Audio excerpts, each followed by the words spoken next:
When I was growing up, I didn't have many role models. I didn't see anybody like me reflected on screen, so not seeing any sort of representation of myself, it sort of pushed me from a young age to try and be that role model. No matter how many times people said, no, you can't do something, I just did it anyway. I'm Monique Dior Jarrett. I am a model with a modelling agency, and I'm one of 5 directors of an arts-based company that is there to help people with disabilities get into the arts. How would I describe myself? Probably bubbly, I guess. And mainly that's how other people describe me. Determined, because I just don't like giving up. I loved dancing from when I was very young and creating things. I was very determined to just do anything and everything that my friends were doing. I've done some body campaigns, I've done a couple of nude shoots, I've also done some commercials, most recently for Facebook, where I was able to do my other passion, which is dancing. But I've also done a cover for a well-known magazine called Grazia. With that, we kind of made history. It was myself and 4 other amazing disabled women models. So that's one of my iconic moments. My condition is osteogenesis imperfecta type 3, also known as brittle bones. So I break my bones very easily and dislocate, and when I wake up I do like a spot check. So I make sure that I haven't broken anything. Getting ready, it takes me a lot longer than the average person, I guess, because it's like transferring from like the bed to the wheelchair, and even just getting dressed, I have to sort of take my time because, one slip and I can break something. I do feel like people see the disability before the person, especially with someone like myself who's in a wheelchair and I'm very small. Well, some people see me as a child first because I'm so small. It's a bit degrading for me, obviously, because, I'm 34 years old. I've lived a life of an adult, progressed like everybody else. So when people do that and they speak to me like I'm a child, it does drive me even more to do things like modelling and my dancing to try and show them that, I'm here and it's not just a person in a wheelchair. Representation in the media for people with disabilities especially, I find it's really important. It's a way of showing people that yes, just because I have a disability or a difference, I can do that job just as well. So it's great to see shows like Hollyoaks who have people with disabilities, because they need to know, even if somebody has a disability, their story doesn't always need to be about their disability. I mean, me in real life, I don't get up in the morning and talk about my disability all day and then go to bed. I live a life. Whether it's good, bad, sad, happy, it's a life, and it's just brilliant that Hollyoaks is showing something very realistic. I'm Summer. Maybe I'll see you around. Just watch where you're going next time.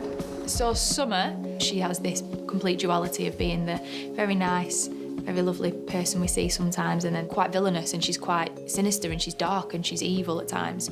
And there's not many roles out there that disabled people would be seen as that. It's always the underdog or the person that needs taking care of. But that's what's been brilliant about her and brilliant about the casting process, that they weren't specifically looking for anything in particular. I've read scripts where disability's been a key part of the character, and it has been at the right disadvantage. There's so much range of a human that isn't anything to do with a disability, that is just a human being a human. And I think that's what's been really good about Summer, and there needs to be more of that representation, I think. I'm really excited about meeting Monique, and I've done a little bit of research, and she looks so cool. Like, she did the Grazia magazine and it looks sick.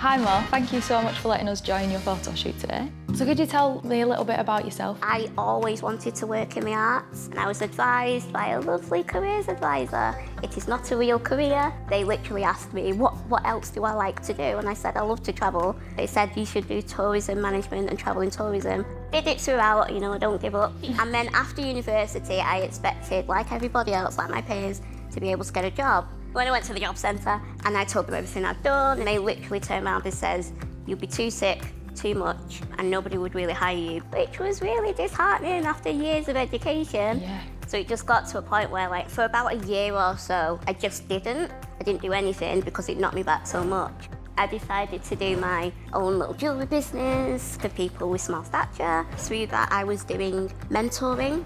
And then I can't even remember exactly what it was one day, but I was like, you know what, I'm just gonna do this. I'm just gonna give it a go. Started doing wheelchair dancing, did competitions, became a national and international dance champion in my class. My dance teacher, this agency had contacted him and said, do you know anybody that wants to be a model? And he sent my information, and that sort of gave me the boost to be like, you know what, even though people still said you couldn't do it, I don't care. I'm gonna do it anyway. If it fails, it fails. If it's great, it's great. And here we are today. I was born with an upper limb difference, and I always wanted to do performing arts, but again, I never saw anyone like me. As I finished high school, I was like, maybe I should try it, give it a go. Eventually did, and got a lot of knockbacks. Came to a place where I was like, right, well, that's a part of me, and that's always going to be a part of me, just to be celebrated, and it deserves to be because it informs me and who I am. It's been great being on Hollyoaks and having the freedom to tell a story that is nothing to do with my physical characteristics or anything. How have you found social media, especially now that you're on Hollyoaks? Social media is a platform where people can say what they want and there's no repercussions of it, so that you do get people who will be mean. There's been a few that have made comments about my arm and stuff, and that's where I really struggle with it, because when it's about me and it's like, oh, I can't change that, and to have those comments, it is hard. But there was one lady who reached out and she said, I've never got my arm out before, I've never worn a short sleeve t-shirt, and I saw you and I'm really trying to push through that boundary. And I was like, well, that was me up until probably I was 20. I never would go out with a short sleeve t-shirt on. I did a nude photo shoot, which I said I would never do. It's very artistic. Did you feel liberated? I did. I mean, it took a while. Like yourself, I was getting like DMs from people all around the world and them saying that their kids had the same disability as me. And then when they saw that picture of me, they were so happy with their own bodies and they just felt so liberated within themselves. It just sort of boosted me to be like, there's still a load of people that just need to be educated. This is just life. How much do you love doing what you do? Absolutely love it, and I'm just honoured, really.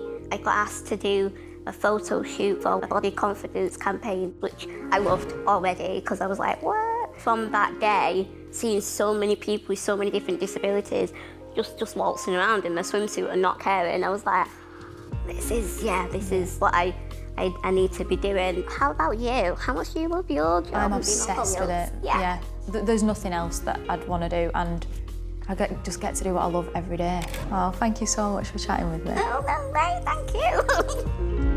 It's not all figured out yet, and we can find this path together and we can push this narrative together and we can all jump in and help. Great to be around someone who is pushing for this change and is so driven to push for change of diversity with disability and is absolutely nailing it.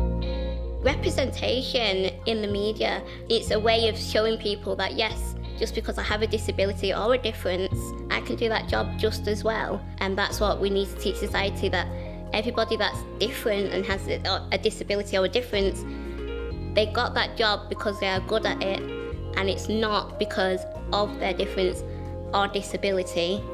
It is just that they happen to have one. If I find that somebody hasn't got the confidence to do what they want to do, I mean, for one, take your time. You know, there's no rush. Just build your confidence slowly. Take it step by step. Don't let anybody else pressure you. And make sure it's something that you love and you're passionate about. For any information on the conversations discussed, please go to channel4.com/support.